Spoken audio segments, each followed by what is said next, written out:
Shabbat Shalom. Shabbat Shalom. Want to wish a happy birthday to Sarah Kahn and Dorothy Lopayton, Gloria Bookstein, Elise Fine, and Noah Goldberg. Happy birthday, most definitely. And I want to say thank you to our Torah reader who is celebrating his unbeknownst number anniversary of his bar mitzvah this week, Gordy, Mazel Tov, and to our Haftorah reader, and to all of the volunteers, all of the people who davened today, all of the people who were gabbis, floor captains, everybody, thank you so much for helping. In our rich, extensive library of holy books, there are no shortage of texts that are both difficult and even offensive to our minds in 2022. There are rules about how a parent is supposed to treat a child, and there are rules about how a man is supposed to acquire a wife. And there's rules, God forbid, if he should suspect her of cheating, but then there's no parallel if she suspects him. There are stories of mandated massacres by the Jews of this people or that people, and there are laws relating to subjects such as homosexuality, women's rights, and interactions with non-Jewish neighbors, all of which are very problematic and could potentially be a fantastic course for adult study of problematic texts.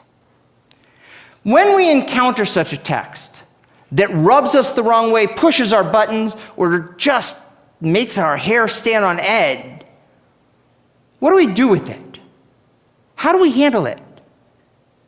Do we excuse it due to the historical setting? Oh, it was given thousands of years ago, so that's okay. Or do we skip it and just not read it, pretend it's not there? Just ignore it. Or do we do philosophical somersaults to try and explain it away why it's not really the way it is? What do we do? Of course, there's not one answer to how to deal with a text. It depends on the text itself. It depends on how it bothers us, who we are, and what might be the ramifications of our actions. What we can't do is pretend that it doesn't exist. Close our eyes and bury our head in the sand. And today we're going to look at one specific text that I find very difficult. And we're going to see how we can understand it both in its original setting, as it was understood through the ages by our sages, and how we've dealt with it in our own world today. In our Torah portion, we read, "Speak to Aaron and say, no man of your offspring," meaning the Kohanim, the priests, "throughout the ages who has a defect shall be qualified to offer the food of his God. No man who is blind or lame, or has one limb too short or one limb too long. No one who has a broken leg or broken arm, or is a hunchback or a dwarf, or has a growth in his eye, or a boil or a scar, or scurvy, etc. He shall not enter behind the curtain or come near the altar, for he has a defect. He shall not profane these sacred places to me, for I, the Lord, have sanctified them." As I read this text, it troubles me, and probably troubles a lot of people. I've lived for over 2/3 of my life in a United States of America that has the American with Disabilities Act, a federal civil rights law that prohibits discrimination against people with disabilities and guarantees that those people with disabilities will have the same opportunities as everyone else to enjoy employment opportunities, purchase goods, services, etc.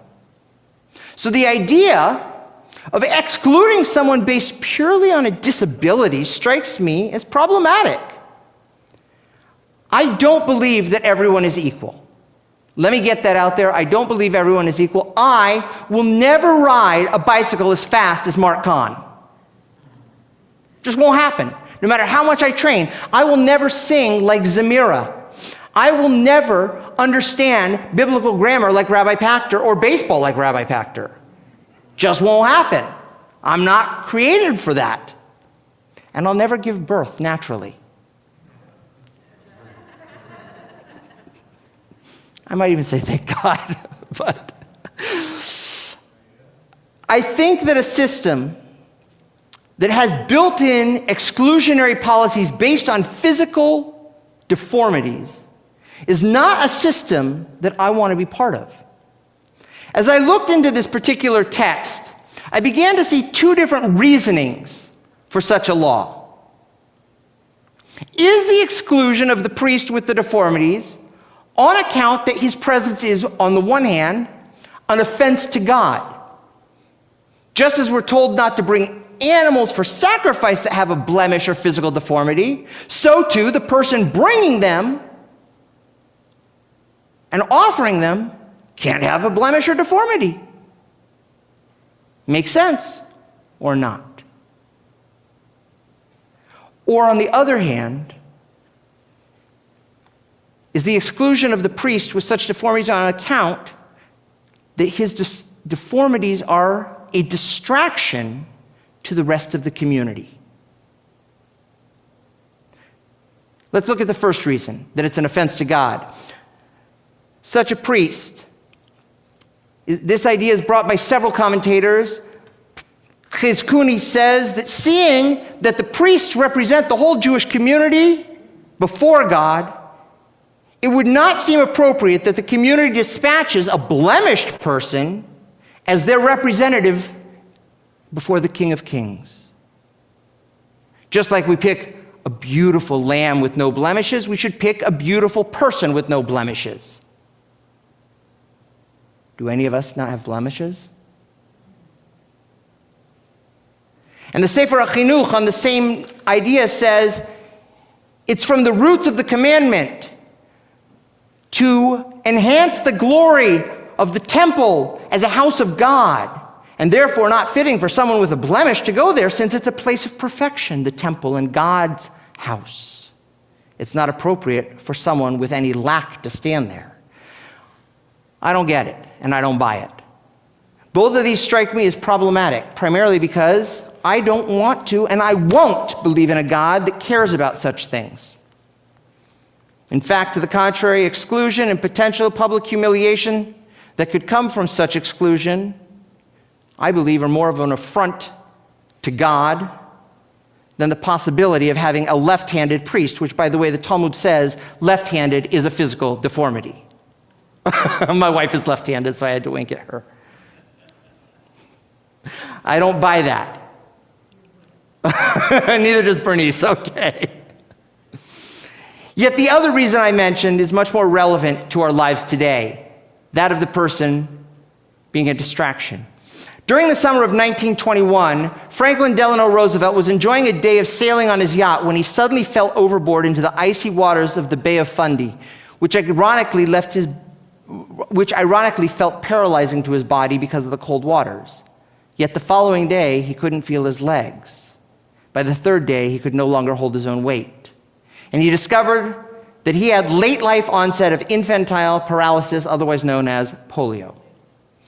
Yet, after taking some time away from the public eye to adjust to his new reality, FDR returned to public life and was known for completely hiding his disability. Some segments of America didn't believe that he had a disability. He was so good at hiding it. Why? Maimonides, in his Guide for the Perplexed, writes, "For the multitude does not estimate man by his true form, but by the perfection of his bodily limbs and the beauty of his garments, and the temple was to be held in great reverence by all." In America, could the temple be the White House? FDR understood what Maimonides said thousands of years before. And the Talmud says something interesting. It says a Kohen who has an imperfection on his hands may not lift his hands to recite the Birkat Kohanim.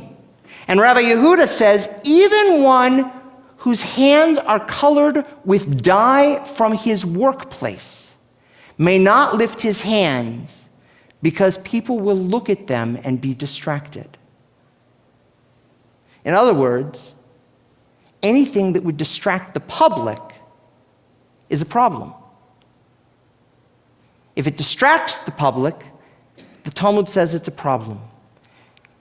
How many of us who have raised children have said to our children, don't stare when they see somebody with a physical deformity? If you're not raising your hand, I don't know. Didn't raise kids? Yeah. Because it's natural instinct to look at somebody who is different, out of the ordinary of what we see. And if we are supposed to be focusing in the days of the temple or the days of the synagogue or whatever it is on the prayer, what happens when we're distracted? Is that something that we should avoid? How do we here in the 21st century deal with this concept? On the one hand, we acknowledge that we as humans are easily distracted, some of us more than others.